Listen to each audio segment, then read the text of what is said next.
Olá amigos, tudo bom? Nós estamos de volta aqui na nossa TV da Cidade, Canal 20, com mais uma edição do programa Saúde e Companhia. Espero encontrar você de bem com a vida. Estamos ainda vivendo a pandemia, que não quer ir embora, e todos os cuidados nós temos que ter ainda com relação à higiene, aos cuidados básicos que tanto se fala, mas que infelizmente muitos estão relaxando. E nós não podemos dar sorte para o azar. Quem dá sorte para o azar, leva a pior. Um exemplo, a Europa, Alemanha, Holanda e outros países na Europa estão passando por um perrengue, posso dizer assim. O retorno da doença voltou com tudo. A preocupação do governo alemão, do governo holandês, é de que esses dois países possam ter problemas sérios, como a Áustria e também a Bélgica, falta de leitos de UTI para internação. Muitos não querem tomar a vacina e outros relaxaram. Consequentemente, o problema praticamente agora está fugindo do controle desses governos na Europa. Tem um ditado que a minha mãe dizia, e ela dizia: meu filho, ditado não se dá, se passa adiante. Quando você vê a barba do vizinho arder, coloque a sua barba de molho. E é a verdade. Se lá eles estão passando por essa dificuldade, com o retorno do número crescente do Covid-19, nós aqui no Brasil temos que ficar antenados. Eu tomei a vacina, tomei 2, 3 doses, eu estou isento. Não, você tem que cuidar. Tem que cuidar. Porque o vírus pode mutar, ele já mutou, e a imunidade da pessoa, ela muda a cada dia, a cada semana, a cada mês, a cada ano. A sua imunidade de ontem não é a mesma de hoje.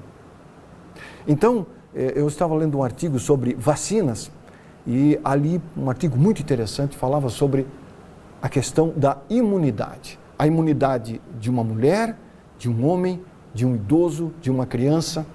A imunidade, você acorda com uma imunidade e vai dormir com uma imunidade diferente. Durante um dia pode acontecer muita coisa no seu trabalho, no seu dia a dia. Isso influencia a sua imunidade. Então nós temos que ter muita atenção. Se você tomou a vacina, tranquilo, continue a lavar as mãos sempre com água e sabão. Mas eu estou enjoado de usar álcool. Água e sabão, não tem problema nenhum.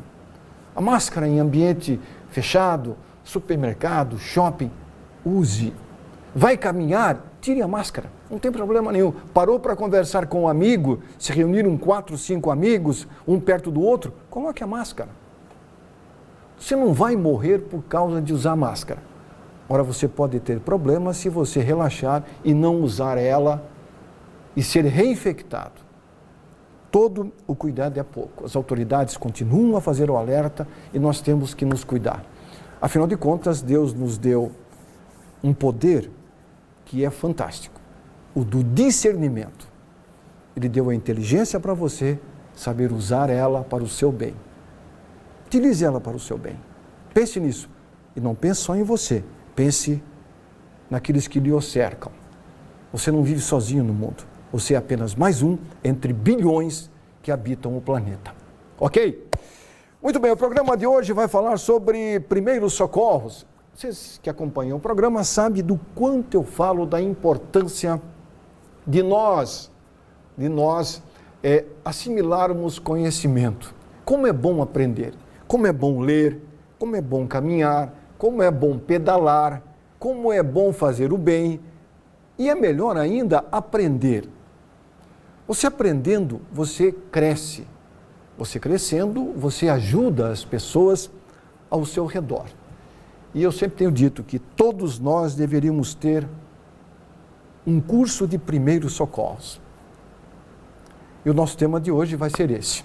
Nós convidamos para o programa um bombeiro socorrista, o Maicon Chuta, que está aqui ao meu lado e vai falar conosco, ele inclusive que faz Ele anda por aí pela cidade inteira, no bom sentido, é claro, ele caminha, mas ele profere palestras sobre primeiros socorros. É um cara que entende muito de primeiros socorros. Muito bem, Michael, primeiros socorros. Todos nós deveríamos ter conhecimento do que é primeiros socorros? Sim, Arivan, sim. Acredito que desde o início da idade escolar, as crianças mereceriam ganhar esse tipo de conhecimento. Lembrando que temos crianças aí que ficam sozinhas com avós, com mães, com pais, e se de repente acontece alguma coisa com esse adulto, como essa criança deveria se portar? O que ela deveria fazer? Né? Se ao contrário, é mais fácil. O adulto ele tem uma linha de raciocínio um pouco mais apurada, ele vai saber que ele precisa ligar 193, ele vai precisar saber que ele precisa prontamente atender essa criança. Já a criança não tem esse discernimento, né? Então, assim, acredito que desde o início da idade escolar já deveria ser colocado sementinhas de como funciona primeiros socorros já desde as crianças. Eu defendo, inclusive, sabe, Michael, na grade curricular, já na escola, uma matéria sobre isso. Acho que a educação física complementaria muito bem essa... Exatamente, porque, um exemplo, a criança está em casa, uma criança de 10 anos de idade, 9 anos, o pai teve uma síncope, um mal súbito. Perfeito. Caiu no chão, a criança vai fazer o quê? Ela vai ligar para o bombeiro, vai dizer, meu pai caiu, tá, mas... O que ele poderia fazer naquela hora? Como ele poderia proceder? Sim, ligar o mais rápido possível, tentar uma ligação ou chamar um vizinho próximo, né? Caso não haja um vizinho nas proximidades, ligar o 193, informar. Os números de emergência são 193, 190 e 192. 192, lembrando que 190 o Polícia Militar, 192 o SAMU e 193 o Corpo de Bombeiros. Que fazem um trabalho quase que em conjunto, né? Isso, a nossa central ela é unificada. Então, assim, toda ligação que chega via 193, 192 ou 190, ela é triada, né, e despachada para o órgão competente, ou seja, para a Polícia Militar, para o SAMU ou para o Corpo de Bombeiros. Existe uma idade específica para você ter acesso a um curso de primeiros socorros, Michael? Olha, Arivan, dentro do Corpo de Bombeiros existe o Bombeiro Mirim. E lá, a partir dos 10 anos de idade, eles já começam a ter os treinamentos, os treinamentos de primeiros socorros e a vivência do Corpo de Bombeiros, né? O que cada um faz, o que deve fazer, como proceder. Então, eu acho que a partir dos 10 anos de idade já é bem válido isso. É bem válido. Bem válido. Até porque a criança, quando é bem educada, desde o princípio do saber o que é certo e errado, ela se torna uma cidadã ou um cidadão muito mais responsável, né? Sim. Porque eu acredito que a vida é tão importante quanto você respeitar aquilo que diz a Constituição, os direitos civis, os direitos do cidadão e os deveres do cidadão. Nós temos direitos e deveres. Sim. Né? Direito de ter acesso à saúde, de ter acesso à educação, à segurança e ter acesso à informação focada na formação do indivíduo. Formação do português, da matemática e do preservar a vida. Do preservar a vida. Que isso faz a diferença, né? Muito bem frisado. Eu acho que a formação do indivíduo, ela não é só dentro da sala de aula lá, aprendendo a geografia, a matemática ou o português. Não, porque assim, vamos fazer um comparativo. Você vai fazer uma carteira de habilitação, por exemplo. Exato. Certo? Você aprende noções básicas de mecânica para que você não fique na rua, certo? Isto. E quem é que ensina as noções básicas de primeiros socorros para que você possa vir auxiliar? Não tem. Não tem. Eu me lembro quando fiz a minha carteira de habilitação e quando fui fazer a renovação, ninguém me chamou lá. Eu acho que deveria ser obrigatório isso. O cara sentar numa sala e se colocasse vídeos de acidentes e depoimentos de pessoas dizendo, olha, eu me acidentei porque não usei o cinto de segurança, eu me acidentei porque estava ao celular, ou eu me acidentei ou causei um acidente porque eu bebi e não deveria, para as pessoas sentirem a importância que tem a responsabilidade, né, Michael? Sim, com certeza. Porque não adianta tu só multar. A multa, ela é uma coisa muito vaga, na minha opinião. A multa, o cara paga a multa, vai para casa, no dia seguinte ele faz a mesma coisa. Eu acho que tem que se reeducar. E a reeducação tem que ser feita por um período renovado. Sim, parte do princípio da preservação da integridade física de cada um. De cada um, porque eu imagino, você como socorrista, e você já trabalhou já há muito tempo do bombeiro? Faço 20 anos que vem. 20 anos, há muito tempo. Você já presenciou acidentes terríveis, né? Sim. Vítimas com lacerações, vítimas com fraturas expostas, algumas já mortas, né? No local do acidente. E eu sempre digo, o acidente ele não cai do céu, a não ser um avião quando cai, que isso é uma coisa rara de acontecer. Né? Dizem que para cair um avião é raro, e quando cai morre 150 pessoas, isso por dia no Brasil morrem 300, 400 por acidente, ou até mais, é verdade? Então, sabe, às vezes fico pensando, poxa, por que nós estamos perdendo a noção do que é certo e do que é errado no trânsito? Recentemente, um cara matou 2 mulheres no trânsito, bêbado, 24 anos de idade, ele pagou fiança de R$10 mil e foi para casa. Uhum. Aí depois ele foi processado e fugiu, tá? Até hoje ninguém sabe onde é que ele está. Ele matou 2 pessoas, uma de 56 e uma moça de 24 anos de idade. Então, nós temos que rever esse conceito, né? E os bombeiros fazem um trabalho de conscientização muito forte em relação a isso, né? Sim. São palestras em escolas, em diversos lugares são feitas essas palestras. Então, e também dentro da corporação, como eu citei anteriormente, dentro do programa Bombeiro Mirim. Né? Bombeiro Mirim, que faz um trabalho diferenciado. Em escolas, vocês são solicitados para dar palestras de primeiros socorros? Sim, várias vezes. Várias vezes? Várias vezes. Escolas estaduais, municipais, escolas particulares? De todos os âmbitos. De todos os âmbitos. Quem mais procura vocês? As escolas do estado, do município ou as particulares? Aí eu não vou conseguir te responder com precisão, porque eu faço parte do quadro operacional. Certo. E quem recebe essas ligações e faz esses agendamentos é o pessoal do sociocultural. Sociocultural. Mas a procura é razoável? A procura é grande. É grande. E quando vocês realizam essas palestras, esses cursos, há uma interação grande entre os participantes e o palestrante? Tem que ter. Tem que ter. Tu tem que chamar eles para você. Há uma demonstração de interesse das crianças com relação a isso? Sim. Primeiro que assim, desde pequeno muita gente tem o sonho de ser bombeiro. Então, bombeiro, médico, professor, policial policial, enfim, e por aí vai. Aí o que acaba acontecendo? Quando você chega nos locais, você, mesmo sem querer, você acaba chamando a atenção. E as crianças, elas vêm para perto da gente, já curiosas, querendo saber o que o tio faz, o tio veio com que caminhão, o tio como veio é com que é, como é que é.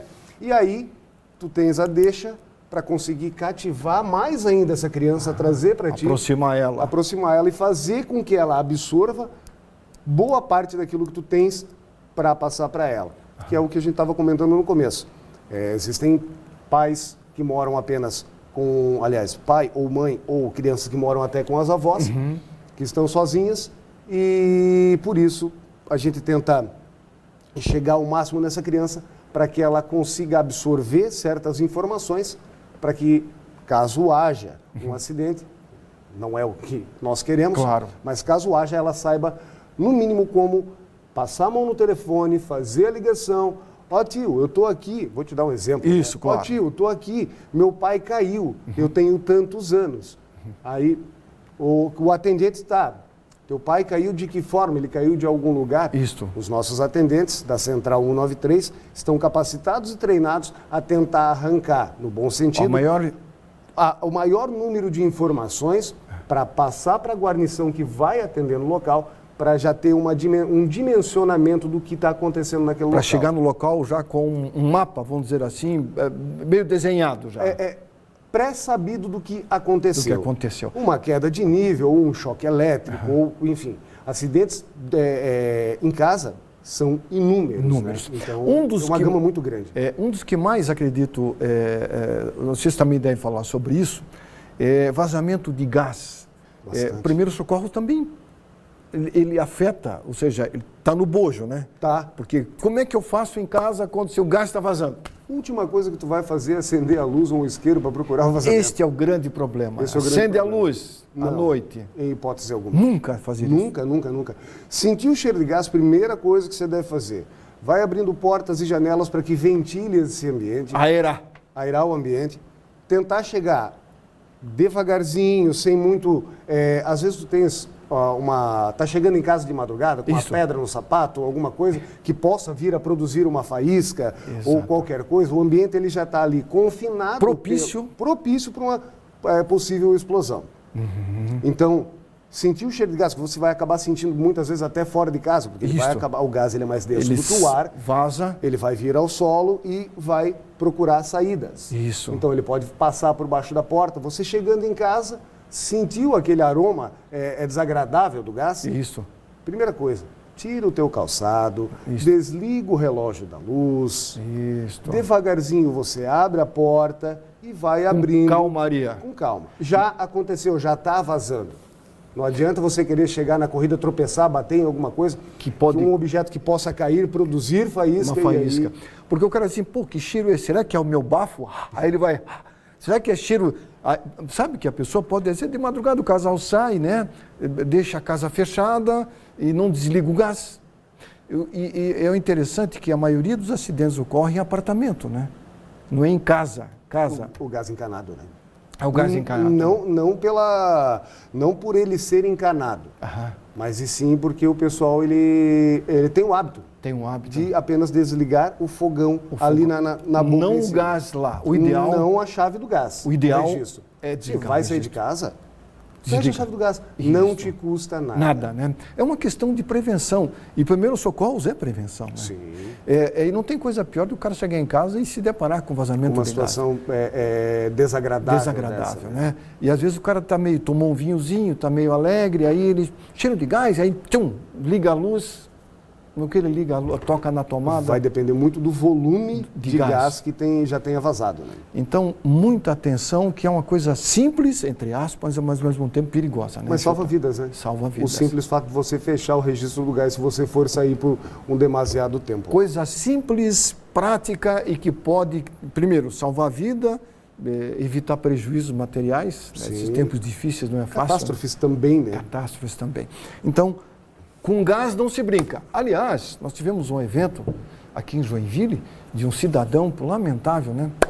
Está em estado grave no Hospital São José, 32 anos de idade. Dessa situação. Estava transportando gás de um botijão para o carro dele, ocorreu uma explosão e ele foi vítima da própria imprudência. O acidente ele se dá por 3 únicos motivos, né? 3, né? Sim. Imprudência, imperícia e negligência. Então... O acidente não acontece por acaso, né? Não. Ele é produzido pela própria pessoa, né? Geralmente sim. Geralmente sim. Mas digamos assim, eu não sabia que o meu carro estava com problema. Difícil tu não É difícil não saber, né? Muito bem, nós estamos conversando hoje com o Michael Schuta, que é bombeiro socorrista, falando de primeiros socorros. Nós temos um intervalo comercial, é rápido, nós voltamos em instantes a esse bate-papo gostoso com o Michael aqui no programa Saúde e Companhia. Instante só, nós já voltamos.